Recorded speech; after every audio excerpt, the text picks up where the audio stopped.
The late November wind swept across the Massachusetts countryside, carrying with it the scent of frost and the sound of distant crows. James Whitman's Mercedes crawled along the familiar narrow road leading toward the old farmhouse where he grew up.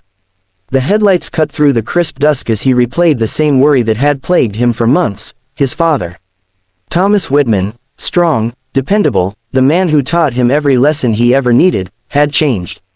The father who once lifted hay bales with ease now struggled just to rise from a chair. He never complained, never admitted pain, never asked for help. But James had eyes. He saw the decline every time he visited, which was why he decided to come early today, unannounced, hoping a surprise Thanksgiving dinner might lift his father's spirits. But as he pulled into the driveway, a sinking feeling tightened in his chest.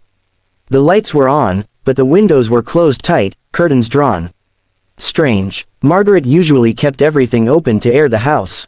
James stepped out, the gravel crunching beneath his shoes. A faint glow escaped from the kitchen window. He walked quietly to the front door and turned the knob. It was unlocked.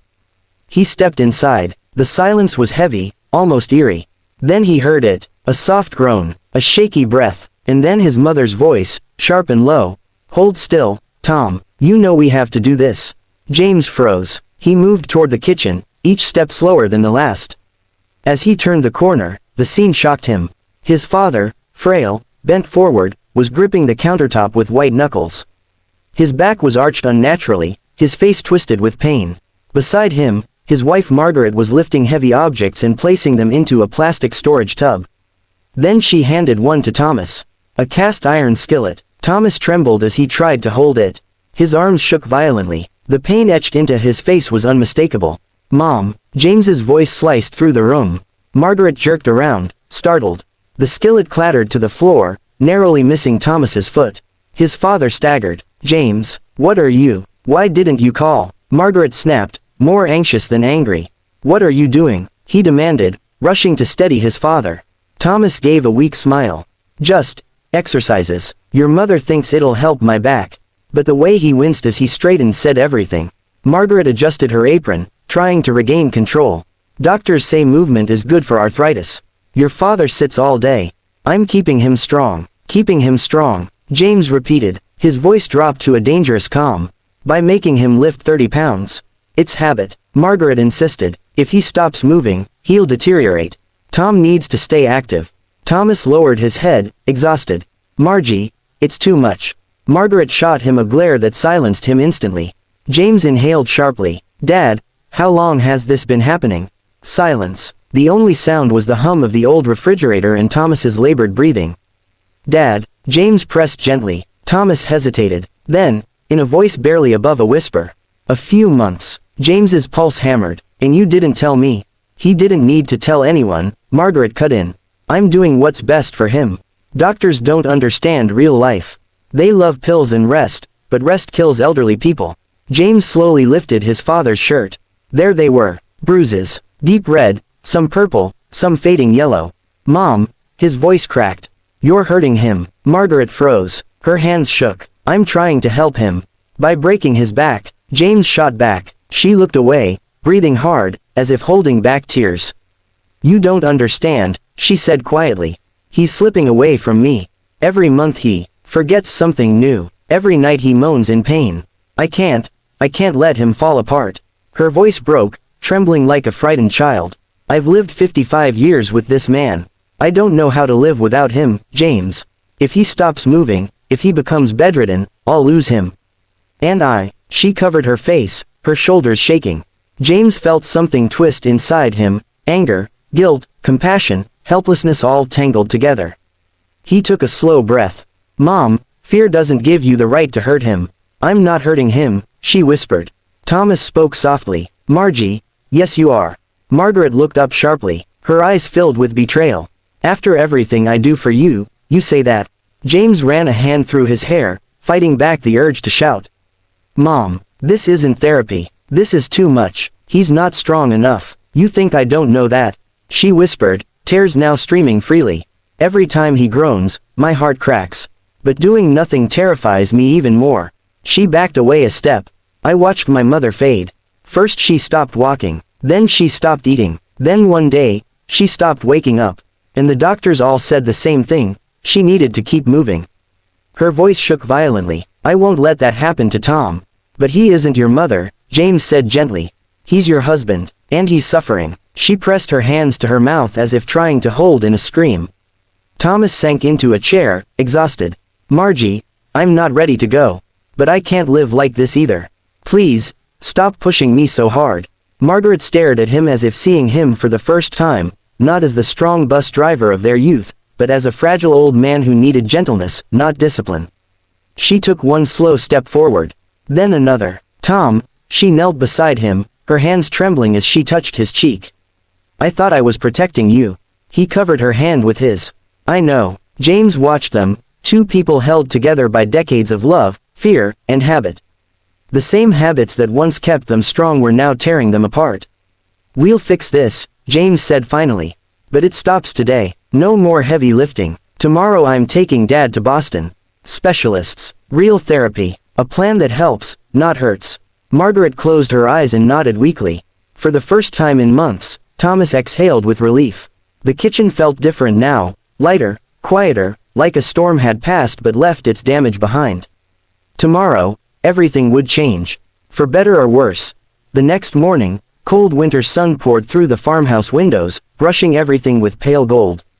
James had barely slept. He kept replaying the scene in the kitchen, his father trembling under the weight of those boxes, his mother insisting she was helping while breaking him piece by piece. Today had to be different. He arrived downstairs to find his father already dressed, sitting quietly at the table with a cup of tea. His hands trembled slightly as he held the mug. You ready for the trip? James asked softly. Thomas gave a small smile. As ready as these bones can be. James squeezed his shoulder. We're going to get real help, Dad. I promise. But just then, Margaret appeared in the doorway. She looked tired, eyes swollen from crying, movements stiff like her body had aged 10 years overnight. She placed a small lunch bag on the table without speaking. For the road, she finally said. Tom likes his sandwiches simple. Thomas looked up at her with gentle eyes. Thank you, Margie. But she didn't meet his gaze. Instead, she looked at James. I want to come. The request surprised him. Mom, this is just a consultation.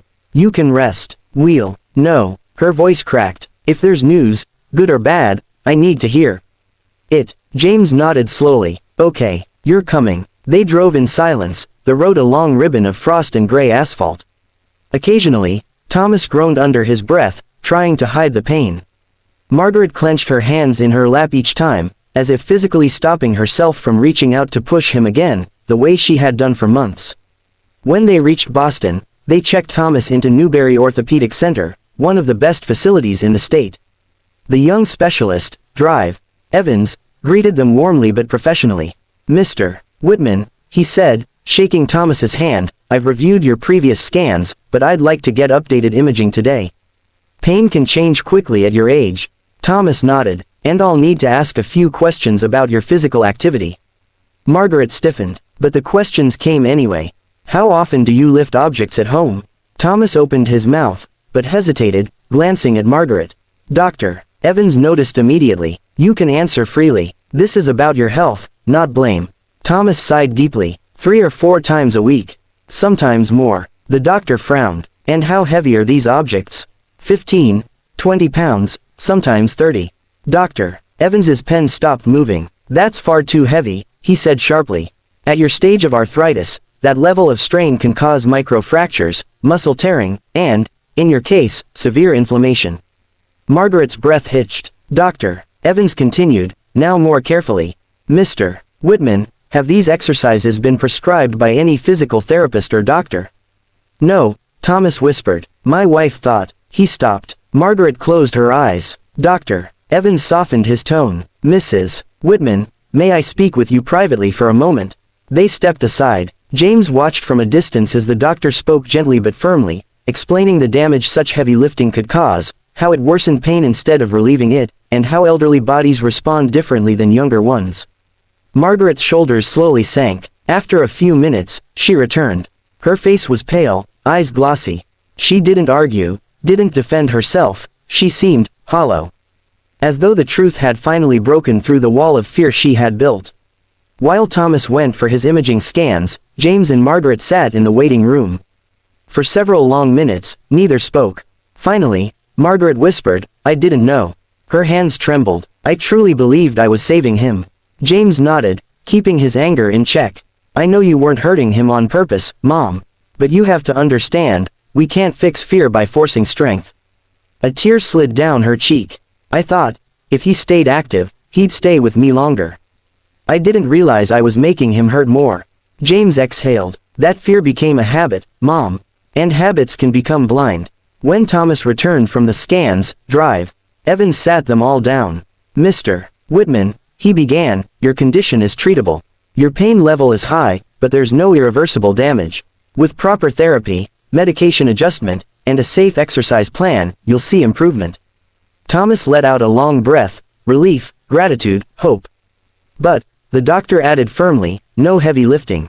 Only light resistance, gentle mobility work, and supervised sessions. Pain should never exceed mild discomfort. You must be patient with your body." He turned to Margaret, "And the best support you can give him now is calm, safe encouragement, not force." Margaret nodded weakly, tears finally spilling. "I promise," she whispered. "I won't push him again."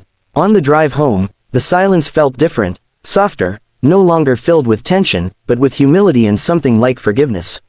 When they reached the farmhouse, Thomas touched Margaret's hand. "You were scared," he said gently. "I understand." She broke into quiet sobs. "I'm so sorry, Tom." He smiled softly. "We'll get through this, together." James watched them from the doorway, two people mending not just a body, but a bond twisted by fear and habit. That night, James stayed late, making tea, setting out blankets, helping his father settle into his chair. Margaret hovered close, not to push or correct, but simply to be present. For the first time in months, Thomas's face relaxed. The pain wasn't gone, but the fear behind it was. And that was the beginning of his healing.